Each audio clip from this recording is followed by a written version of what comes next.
Look, man, I hate that I'm making this video as much as you do.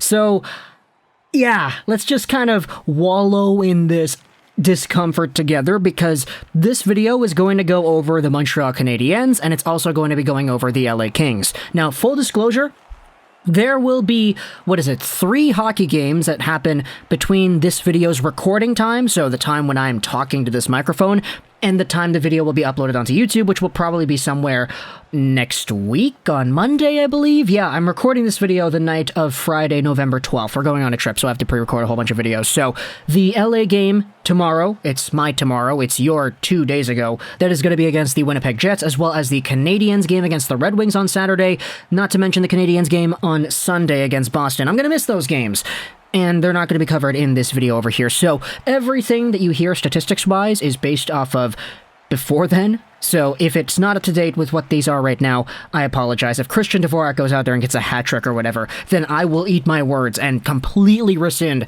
everything I'm talking about here in this video. But that is kind of the hot topic of this video here today. Let's talk about Christian Dvorak of the Montreal Canadiens, as well as Phillip Danault of the LA Kings. 2 guys that are primarily known for their two-way center capabilities, and 2 guys who are coming into completely situations on each of their hockey teams. So, for context, Phillip Danault was a Montreal Canadien for the longest time. And for the longest time, I mean like 6 years. It wasn't that long, but it was still kind of long, right? And he was one of the best defensive centers in the entire NHL.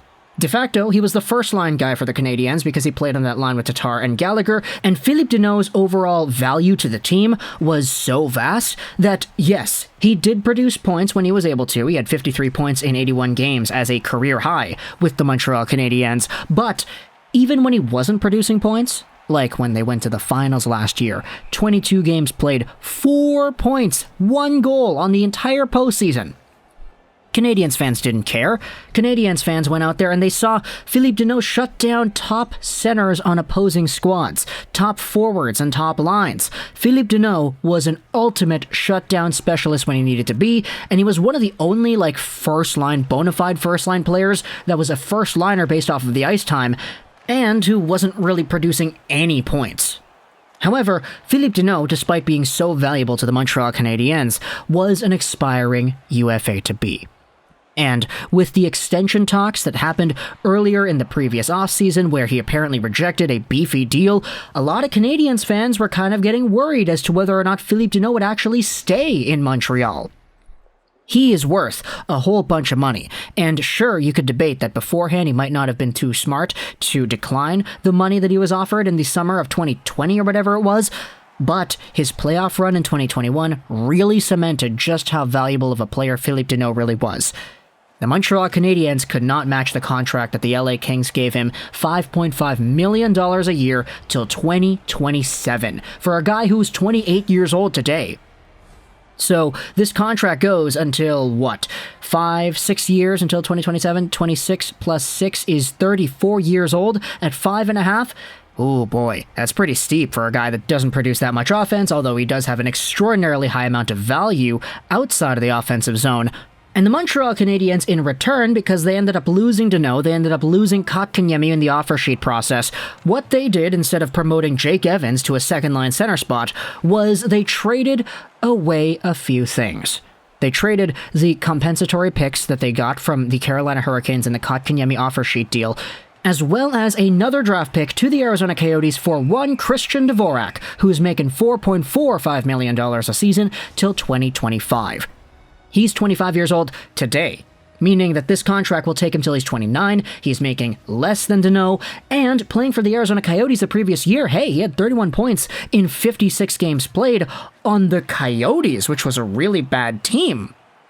Do the math over here. 31 divided by 56 multiplied out by 82. You have yourself a total pace for 45 points on the year. That's not bad in the slightest. If you want to say that's comparable to what Phillip Danault could probably get in the regular season anyway, that's probably fair. And the Canadiens acquired this guy who also has a really good two-way sense for the game. He developed as a London Knights guy, as the captain and highest producer of that squad that included Marner and Tkachuk. Very impressive resume for sure. But even though he had a bunch of points, he still was so responsible at all areas of the ice. which is why Montreal went out there and acquired this guy, and they said, okay, you're gonna be our second-line center behind Nick Suzuki. So now, it's been a while. It's been 15 games played at the time of me recording this audio, talking to this microphone, for both the Phillip Danault LA Kings and the Montreal Canadiens with Christian Dvorak on the squad. Let's go over the production right here. Christian Dvorak has 5 points in 15 games played. He is a -15 for Montreal, and to be fair, a lot of people in Montreal, a lot of players are not doing as well as we thought they could. But Christian Dvorak is being legitimately outscored by Ben Chiarot at this point, and his minus rating is second worst in the entire league. Everything that you wanted out of Christian Dvorak so far in this young season, I'm sorry, man, but it hasn't really been there. Then you go over onto Phillip Danault and you take a look at how exactly he has done. Sure, he's 28 years old, and sure, he is no longer a first-line center. He is not going to be that guy that he was in Montreal. He's going to be the new guy in town, playing behind Anze Kopitar, which was the primary offensively productive line, and supporting a cast that includes other guys, when they're fully healthy, of Gabe Vilardi, Alex Turcotte. You still have Quinton Byfield in the mix. As I said, he's not healthy, so he's not really included there. But Phillip Danault right now has himself 9 points in 14 games played, 3 goals, 6 assists. And in fact, you watch the LA Kings when they go out there and they play and they do their thing, and you notice how good Phillip Danault is.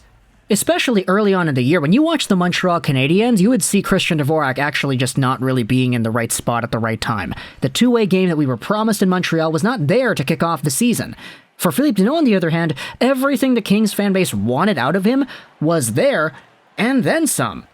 Here's a tweet talking about the JFresh player models for both Phillip Danault and Christian Dvorak from last season's production, combined with the games that they had played so far in the 2022 season.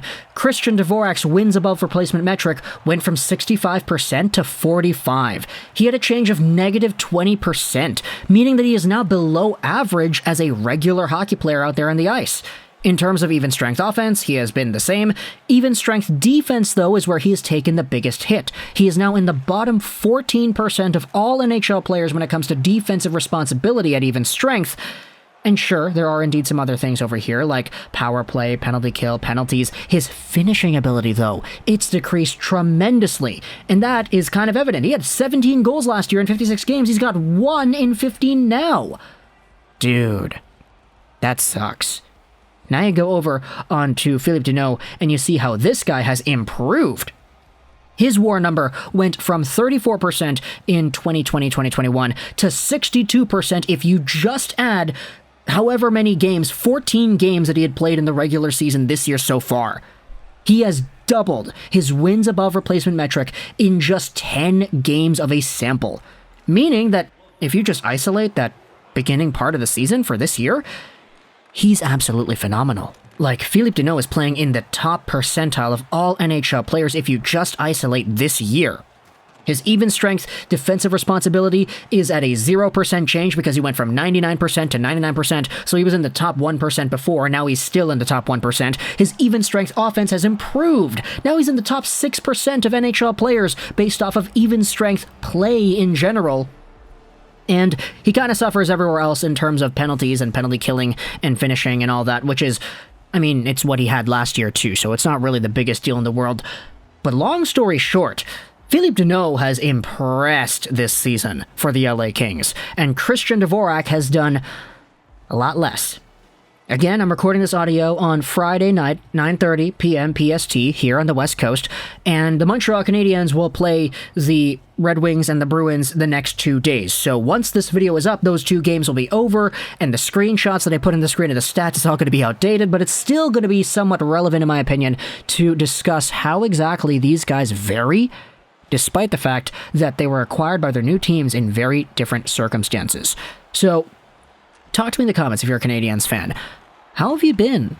What do you think about Christian Dvorak? What do you think about this guy and his responsibilities as being the second-line center behind Suzuki? Because Suzuki has been fine. I do not have any problems with that guy. Everybody kind of knows that if you've been watching the videos over here. But, as a Danault replacement, how are you liking Dvorak?